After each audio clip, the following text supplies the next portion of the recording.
Պարոն վարչապետ, շատ շնորհակալություն, որ համաձայնեցիք մեզ տալ այս մեծ հարցազրույցը։ Մոսկվա դուք ժամանեցիք Դավոսից, Դավոսի մասին քիչ անց կհարցնեմ, բայց այստեղ նույնպես շատ կարևոր իրադարձություն է։ Հայաստանը հունվարի 1-ից Եվրասիական տնտեսական միության նախագահն է։ Ինչ է փոխվելու ԵԱՏՄ-ում, ինչ նպատակներով է գալիս այնտեղ, ինչ եք պատրաստվում անել ձեր նախագահության ժամկետում։ И все остальные государства. Դե մինչ այդ եւ դրանից հետո անշուշտ Հայաստանը եւ Եվրասիական տնտեսական միության անդամ մյուս բոլոր պետությունները նրանք վճռորոշ ձայն ունեն։ Իհարկե նախագահությունը խորհրդանշական է եւ դա նաեւ առիթ է ավելի եռանդուն աշխատելու կառույցում եւ փորձելու նոր ազդակ եւ նոր ուժ հաղորդել Եվրասիական տնտեսական միությանը։ Եվ մենք այդպես էլ տրամադրված ենք։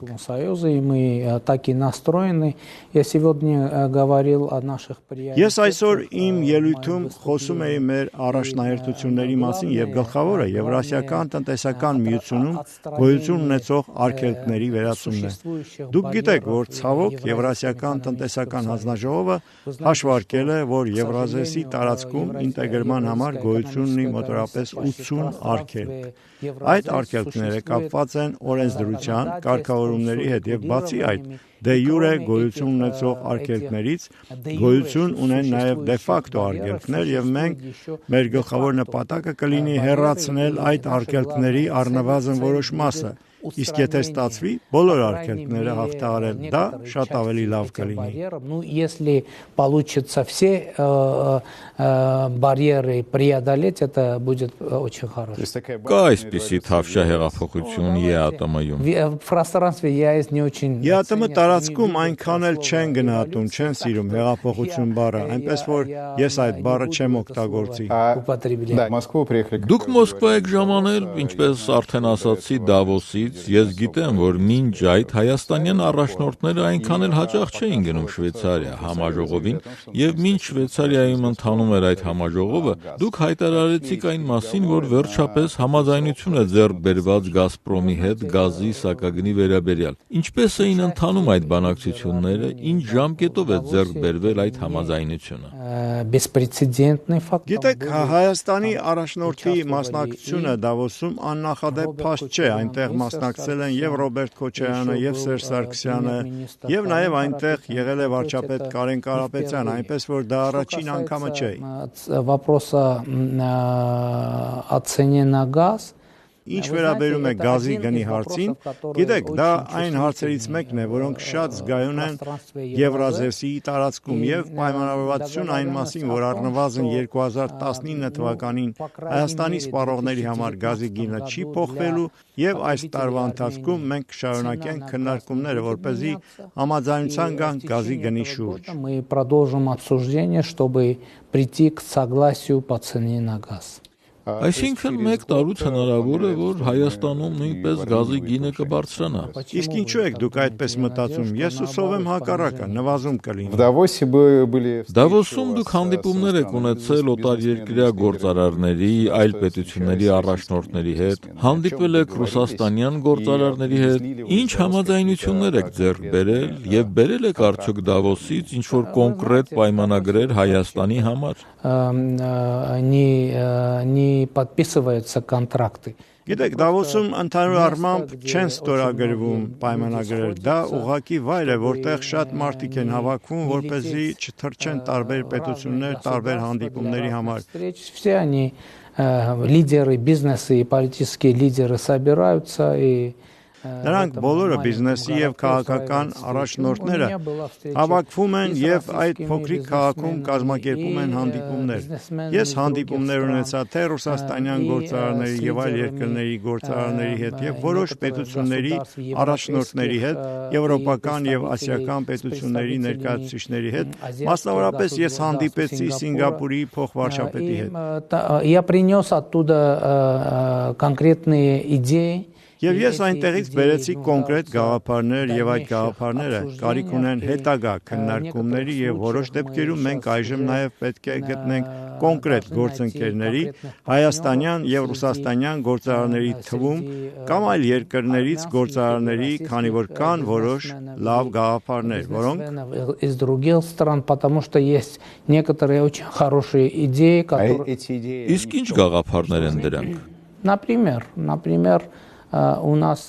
Օրինակ մենք ունենք Իրանի հետ սահմանին մեծ Մարիոթ հյուրանոցի կառուցման գաղափար, բայց քանի որ Մարիոթի քաղաքականությունն այնպիսին է, որ նրանք չեն կառուցում եւ նրանք չեն գնում անշարժ գույք, նրանք վարձակալում են։ Հիմա այդ գաղափարը կյանքի կոչելու համար պետք է գտնել ներդրող, որը կհամաձայներ կառուցել շենք, նախագիծը համաձայնեցնել, օրինակ Մարիոթի հետ, եւ այդ շենքը վարձակալության տալ Մարիոթի մենեջմենտին։ Здание дать на аренду на менеджмент Марриотта. Вот такие несколько очень хорошие. Ահա այսպիսի մի քանի շատ լավ գաղափարներ, դրանք առայժմ նախագծեր չեն, լավ գաղափարներ գոյություն ունեն։ Եվ ռուսաստանյան գործարանների հետ նույնպես մենք կոնկրետ գաղափարներ ենք քննարկել։ ՎՏԲ բանկի հետ մենք այժմ կոնկրետ իրավիճակ ունենք, որը կապված է Թեղուտի հանքավայրի հետ։ Դա պղնձի հանքավայր է։ Տեղուցկим месторождением это медное месторождение. Այնտեղ խոշորագույն գործարաններից մեկն է կանգնած։ Вопрос об месторождении. Այո, բայց այժմ հարցը հանքավայրին է վերաբերում եւ որոշ կառույցների, որոնք կապված են այդ հանքավայրի հետ։ Այժմ ՎՏԲ բանկը վերցնում է այդ հանքավայրի նկատմամբ վերահսկողությունը եւ այժմ պետք է ներգրավել պրոֆեսիոնալ օպերատորի, որը զբաղվում է պղնձի արտադրությամբ, որպեսզի այդ հանքավայրը, որն այժմ կանգնած է, վերջապես սկսի աշխատել։ Занимается производством меди, чтобы это месторождение, которое сейчас стоит, заработало наконец. И есть такие очень интересные разговоры. Շատ հետաքրքիր զրույց ունեցանք ուղղակի ներդրումների ռուսաստանյան հիմնադրամի նախագահի հետ։ Դա ընդհանրապես շատ հետաքրքիր հիմնադրամ է։ Ի հայտ եկան մի քանի շատ կոնկրետ գաղափարներ եւ մենք այդ գաղափարների վրա կաշխատենք։ Եվ այնտեղ կան կոնկրետ գաղափարներ Siemens կորպորացիայի հետ, կան կոնկրետ գաղափարներ eBay-ի հետ եւ այլն, շատ-շատերի հետ։ Есть конкретные идеи CBA и так далее, с очень многими. Сейчас, честно говоря, довольно-таки хорошие. Այժմ անկեղծ ասած բավական լավ հետաքրություն կա Հայաստանի նկատմամբ եւ մենք հուսով ենք, որ այդ հետաքրությունը կհանգեցնի նոր օտարերկրյա ներդրումների։ К новым иностранным инвестициям. Թավշյա հեղափոխությունից անցել է գրեթե 1 տարի, այդ ժամանակի ընթացքում փոփոխվել է արդյոք ներդրումների կառուցվածքը։ Ով է հիմնականում ներդնում Հայաստանում, ռուսաստանյան ընկերություններ, թե ավելի շատ արևմուտքի ընկերություններն են հայտնվել կամ գուցե Իրանը։ Иностранные инвестиции. Կարող եմ միայն ասել, որ երրորդ եռամսյակում օտարերկրյա ներդրումները 50%-ով ավելի են նախորդ տարվա նույն ժամանակահատվածի համեմատ։ Եվ հիմնական ներդրողները անկեղծ ասած գործարաններ են, հայկական սփյուռքից մեծ մասը հայեր են։ Большинство это Ռուսաստանյան սփյուռքից, из российских, из Соединенных Штатов. Եվ ռուսաստանյան, եւ ԱՄՆ-ից, եւ Եվրոպայից, բայց ներդրումների հիմնական հոսքը հայկական ներդրումներ են, ներդրումներ սփյուռքից։ որտեղ են ներդնում։ Интенсивные инвестиции идут. Ինտենսիվ ներդրումներ են գալիս տեքստիլի ոլորտ, շատ է այժմ ներդրվում տեխնոլոգիական արտադրություններում, տեղեկատվական տեխնոլոգիաների սեկտորում, գյուղատնտեսությունում, գյուղատնտեսական արտադրանքի վերամշակման մեջ եւ այլն։ Այժմ շատ հեռանկարային ոլորտ է վերականգնող էներգետիկան, մեծ ներդրումներ են գալիս։ Очень сейчас перспективная отрасль,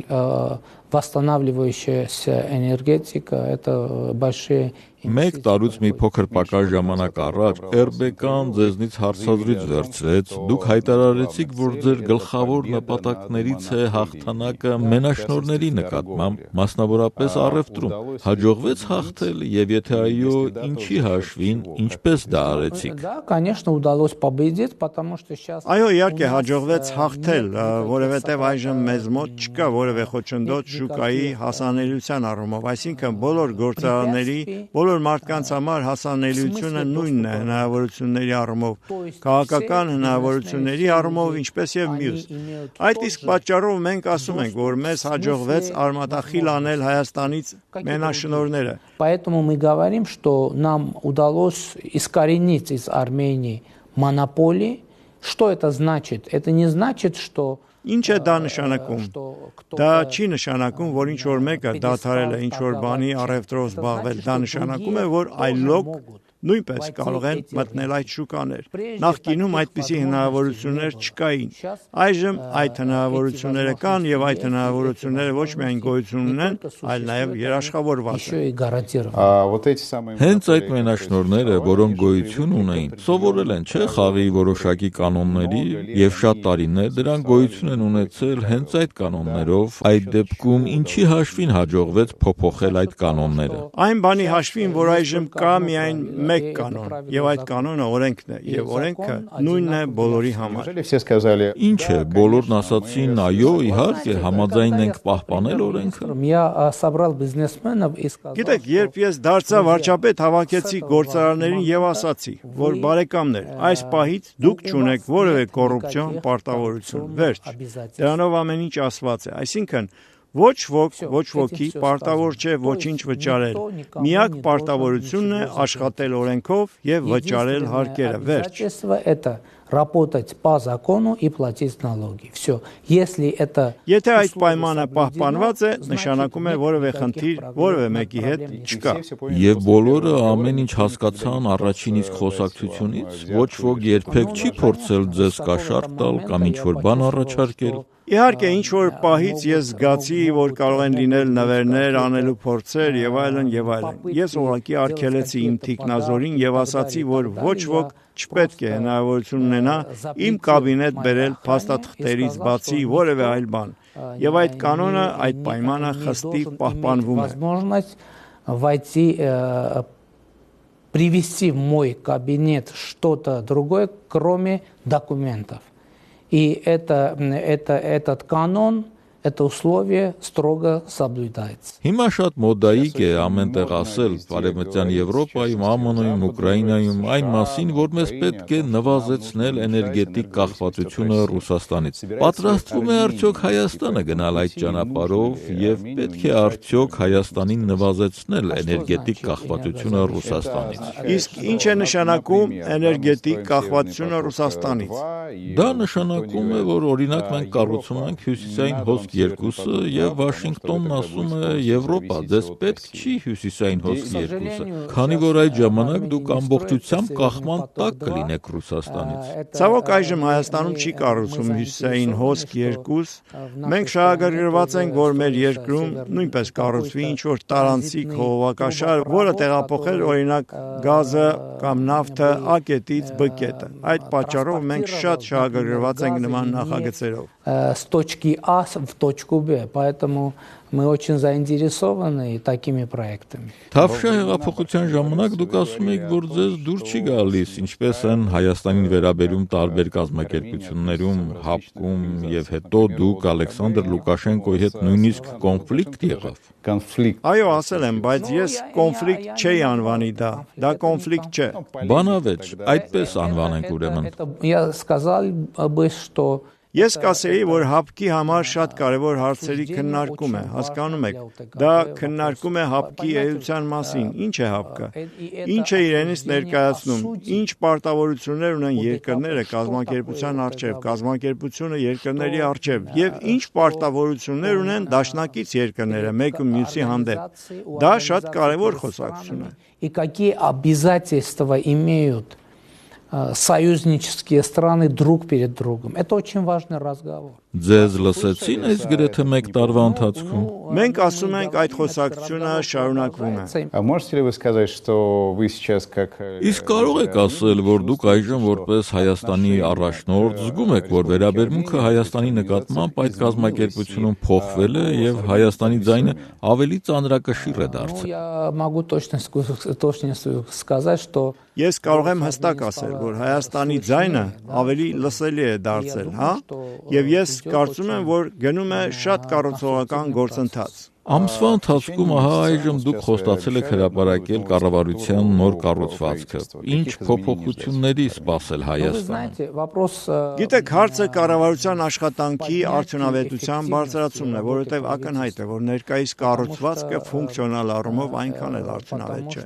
Եվ նայեք, ներդրումների համար շատ կարևոր է պարզեցնել կարգավորումները, եւ այդ երկու հարցերը սերտորեն կապված են իրար հետ, քանի որ որքան շատ են նախարարությունները, այնքան շատ բան պետք է կարգավորել այնտեղ եւ ի հայտ են գալիս շատ արգելքներ բիզնեսի համար։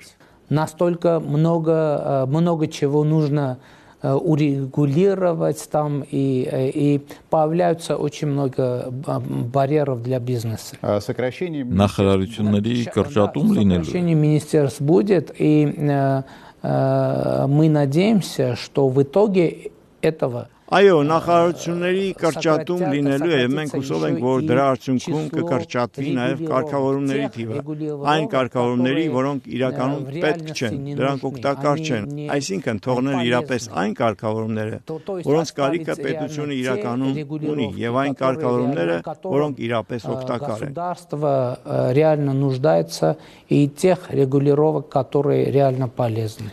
Ուզում եմ հարցնել Հայաստանի նախկին նախագահի Ռոբերտ Քոչարյանի մասին։ 2 ամիս է նա բանտում է։ Ձեր կարծիքով ճիշտ է արդյոք նախաձեռնել քրեական գործ 2008 թվականի իրադարձություններից 10 տարի անց։ Если извините, конечно, это я просто одно с другим не сравниваю. Կներեք իհարկե, ես ուղղակի մեկը մյուսի հետ չեմ համեմատում, ուղղակի կան գործեր, օրինակ այժմ շատ երկրներում, եթե չեմ սխալվում, նույնիսկ Ռուսաստանում քննվում են քրեական գործեր կապված հայրենական պատերազմի հետ։ То есть, если речь идет о человеческих жизнях, то Այսինքն, եթե խոսքը մարդկային կյանքերի մասին է, այստեղ կարծում եմ պետք չէ ինչ-որ սահմանափակումներ դնել։ Եվ նաև այն պատճառով, որ համաձայն Հայաստանի քրեական օրենսգրքի կա ժամանակ, վաղեմության ժամկետ, այսպես ասած, որը նախատեսված է օրենքով։ Այսինքն, եթե այդ քրեական գործը շարունակվում է, դա նշանակում է համաձայն Հայաստանի քրեական օրենսգրքի վաղեմության ժամկետը չի անցել։ Согласно с уголовным кодексом Армении, срок давности не истек. Կարելի է ասել, որ դες համար դա սկզբունքային գործ է։ Для меня это не для меня принципиальное дело, я думаю, что Դա ինձ համար չէ սկզբունքային գործ։ Ես կարծում եմ, որ դա Հայաստանի համար է սկզբունքային գործ, քանի որ գիտեք, երբ զոհվում է 10 քաղաքացի, դա չի կարող հենց այնպես անցնել։ Պետք է պարզել ինչ է տեղի ունեցել եւ ինչու։ В конце прошлого года. Էկոնոմիստ հանդեսը անցած տարվա վերջին Հայաստանը ճանաչեց տարվա երկիր եւ այնտեղ այսպիսի հետաքրքիր մեջբերում կա։ Պուտինի դրածոն վռնդվեց, ոչ ոք չսպանվեց, Ռուսաստանին միջամտության առիթ չտվեցին։ Ստացվում է տարվա երկիր դառնալու համար պետք է համապատասխանել այդ երկու պայմաններին։ Это вопрос к экономисту, не ко мне. Այդ հարցը էկոնոմիստին, ոչ ինձ։ Согласились с позицией? Բայց դուք համաձայնեցիք էկոնոմիստի դիրքորոշմանը, որ այո, Հայաստանը տարվա երկիրն է, ձեզ դա հաճելի է։ Есть какая-то страна, Իհարկե հաճելի է, չեմ կարծում, թե կա երկիր, որը կհրաժարվեր տարվա երկիր լինելու այդ կարգավիճակից։ Դա իհարկե հաճելի է։ Իսկ այն ժամանակ դժվար էր ընդհանրապես Ռուսաստանի միջամտությունը թույլ չտալը։ Եղան ինչ-որ փորձեր այն ժամանակ։ там были очень конкретные попытки. Գիտեք, ես չեմ կարծում, թե այնտեղ Ռուսաստանի կողմից միջամտության ինչ-որ կոնկրետ փորձեր են եղել։ Ես նաև Վլադիմիր Պուտինի հետ մեր առաջին զրույցներում շնորհակալություն հայտնեցի Ռուսաստանին մեր ներքաղաքական գործընթացների ժամանակ հավասարակշռված դիրքորոշման համար։ Եվ ես կարծում եմ, որ դա փաստ է, որ Ռուսաստանի դիրքորոշումը բավական հավասարակշռված էր։ Довольно-таки сбалансировано. Դուք այսօր արդեն մեկնաբանել եք Վենեսուելայի մասին, բայց ես չեմ կարող չտալ այս հարցը։ Դուք ասացիք, որ առանձնահատուկ զուգահեռներ չեք տեսնում, որովհետև Վենեսուելայում զոհվել են մարդիկ, Հայաստանում այդ ժամանակ մարդիկ չեն զոհվել։ Սակայն ինչպես առհասարակ վերաբերել ահա նման երևույթներին։ Իմ տպավորությամբ, բայց սա մի տպավորություն է, այնտեղ Վենեսուելայում կա նաև աշխարհքաղաքական համատեքստ։ Հայաստանյան իրադարձություններում առհասարակ որևէ աշխարհքաղաքական համատեքստ չկա։ Սա շատ կարևոր տարբերություն է։ Իսկ Հայաստանը ձևակերպելու է իր դիրքորոշումը Վենեսուելայի վերաբերյալ, քանի որ հիմա աշխարհը սկսում է բաժանվել Մադուրոյի իշխանությունը ճանաչողների եւ չճանաչողների։ Գիտեք, անկեղծ ասած, մենք Վենեսուելայի հետ հատուկ հարաբերություններ չունենք։ Դա մեզ համար հեռավոր երկիր է ոչ միայն աշխարհագրական իմաստով, այլ նաև քաղաքական իմաստով։ Անշուշտ մենք հետևում ենք իրավիճակին, զարգացումներին եւ երբ պետք լինի, Հայաստանը իր դիրքորոշումը կարտահայտի։ На недавних парламентских выборах ваш партия... Վերջերս անցկացված խորհրդարանական ընտրություններում ձեր կուսակցությունը ստացավ շուրջ 70%։ Դա ձեզ չի հիշեցնում հանրապետական կուսակցությունը եւ ինչ եք անում, որպեսզի ձեր կուսակցությունը չնմանվի հանրապետականին։ Դա շատ կարևոր հարց է, որովհետև դա ամենից գլխավոր մարտահրավերն է մեզ համար։ Չդառնալ այնպիսին, ում եւ ինչի դեմ մենք պայքարում ենք, եւ ես կարծում եմ, որ մեզ կհաջողվի այդպիսին չդառնալը։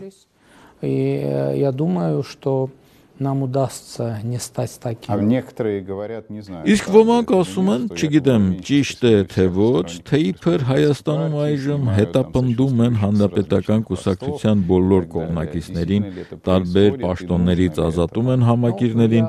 իրոք դա տեղի է ունենում եւ պետք է դա ձեզ արդյոք։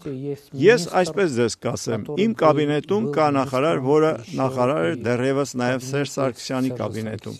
Իմ կաբինետում երկու նախարար կա առնվազն եթե ոչ ավելի շատ, որոնք փոխնախարարներ էին նախորդ կառավարությունում։ В прежнем правительстве. В принципе, сейчас государственный аппарат на 90%. Սկզբունքորեն այժմ պետական ապարատը 95%-ով մնացել է նույնը։ Օրինակ, ոստիկանությունը, հատուկ ծառայությունները ոչ մի կադրային մեծ փոփոխություններ չեն իրականացվել։ Եվ շատերը դրա համար մեզ քննադատում են իմիջիայլոց։ Произведено. И многие за это нас критикуют, между прочим. Մեզ քիչ ժամանակ է մնում 5 րոպե եւ մի քանի այսպիսի անձնական հարց։ Նիկոլ Փաշինյանի համար ինչպիսի հագուստն է ավելի սովորական՝ կոստյումը, թե ինչպես նախկինում էր բեյսբոլի, ֆուտբոլի շապիկ։ Իհարկե կոստյումը։ Ходите в той бейсболке, в которой Իսկ քայլում եք այն շապիկով, որով դուրս էի գալիս փողոց։ Ինչ եղավ այդ հագուստը, թանգարանում է գուցե։ Անկեղծ ասած, ես նույն տեսակի մի քանի հագուստ ունեմ։ Մեկը շատ հայտնի է, որով ես բարձրացա այդ փշալարերի վրա, եւ դրանք ամբողջովին արյան մեջ է, եւ ես դրանք պահում եմ տանը անշուշտ։ Они весь в крови, я сохраняю их дома, Իսկ մյուս հագուստներս նույնիսկ չգիտեմ որտեղ են։ А вы не Չեք пожалели... փոշմանել, որ այն ժամանակ դուրս եկաք փողոց։ Нет, конечно. Ոչ, իհարկե, իսկ ինչու։ Насколько... Որքանով է առհասարակ այդ փոխակերպումը լրագրողից քաղաքական գործիչ, իսկ հետո երկրի վարչապետ։ Ինչն է ձեզ ավելի մոտ, ավելի ձեր սրտով։ Ну, вы знаете, Թույլ տվեք չպատասխանել այդ հարցին։ этот вопрос. Хорошо. Լավ, ծանր ռոքը ձեզ դուր գալիս է։ Тяжелый. Роком, простите, да. Ну, вы знаете, я... Գիտեք, անկեղծ ասած չեմ հիշում, թե վերջին անգամ երբ եմ լսել ծանր ռոք կամ ռոք։ Եթե չեմ սխալվում, դա բանտում էր կամ բանտից հետո։ Երբեմն, բայց հիմա ցավոք ես փաստացի ժամանակ չունեմ երաժշտություն լսելու։ К сожалению, у меня нет времени слушать музыку. Когда есть... Երբ հանգստի րոպե է լինում, ինչ եք անում։ Когда читаю. Կարդում եմ։ Ինչ, գեղարվեստական գրականություն, թե ինքնակրթություն։ В основном это история... Հիմնականում հայ ժողովրդի պատմությունն է։ Ինչը կարող է վարչապետ Փաշինյանին ստիպել հրաժարական տալ։ Недоверие народа. Ժողովրդի անվստահությունը։ Իսկ ինչ չեք ների ձեր շրջապատին եւ ձեզ հետ աշխատող մարդկանց։ Ես չեմ ների դավաճանությունը, մեր հեղափոխության արժեքների։ Ценностей нашей революции. Շնորհակալություն կամ ինչպես ինձ ասել են, կարելի է նաև ասել մերսի։ Մերսի, այո։ Շնորհակալություն։ Спасибо.